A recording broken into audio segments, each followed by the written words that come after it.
Mademoiselle Virginie was not left long alone with her patterns and silks. A tall woman with bold black eyes, a reckless manner, and a step as firm as a man's stalked into the room with the gait of a tragedy queen crossing the stage. The instant her eyes fell on the French forewoman, she stopped, threw up her hands in astonishment, and exclaimed, "Finette!" "Teresa!"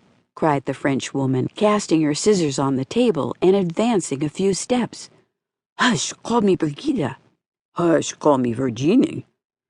These two exclamations were uttered at the same moment, and then the two women scrutinized each other in silence.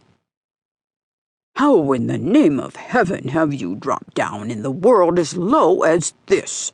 she asked. "I thought you were provided for when—" "Silence!" interrupted Brigida. "You see, I was not provided for.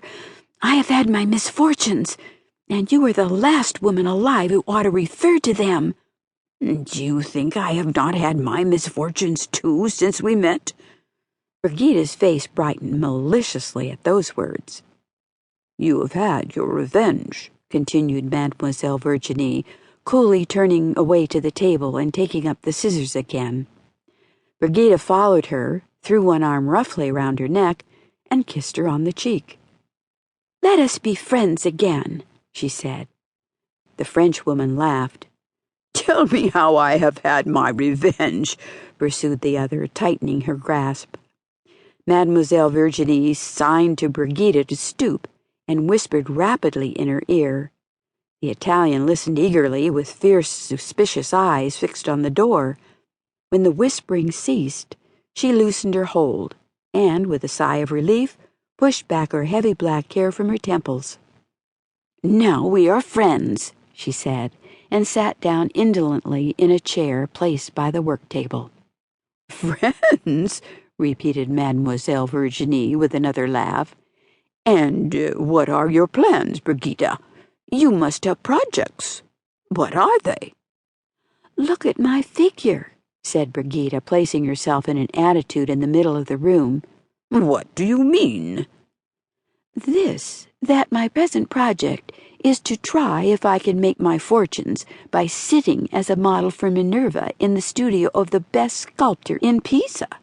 "And who is he?" "The master sculptor, Luca Lomi, an old family once noble, but down in the world now. The master is obliged to make statues to get a living for his daughter and himself. There are other sculptors besides him in the studio. There is first his brother, the priest, Father Rocco, who passes all his spare time with the master.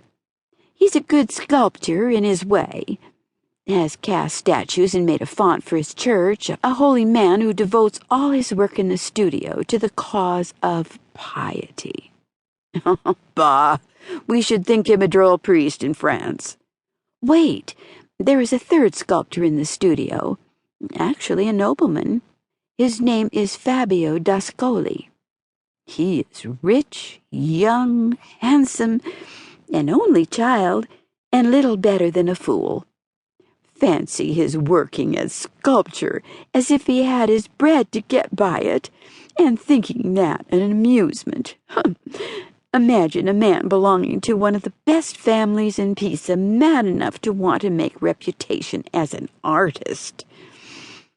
Wait, the best is to come. His father and mother are dead. He has no near relations in the world to exercise authority over him. He is a bachelor, and his fortune is all at his own disposal. Going a-begging, my friend, absolutely going a-begging for want of a clever woman to hold out her hand and take it from him." Yes, now I understand. The goddess Minerva is a clever woman, and she will hold out her hand and take his fortune from his with the utmost docility. The first thing is to get him to offer it. I must tell you that I am not going to sit to him, but to his master, Luca Lomi, who is doing the statue of Minerva. The face is modeled from his daughter, and now he wants somebody to sit for the bust and arms.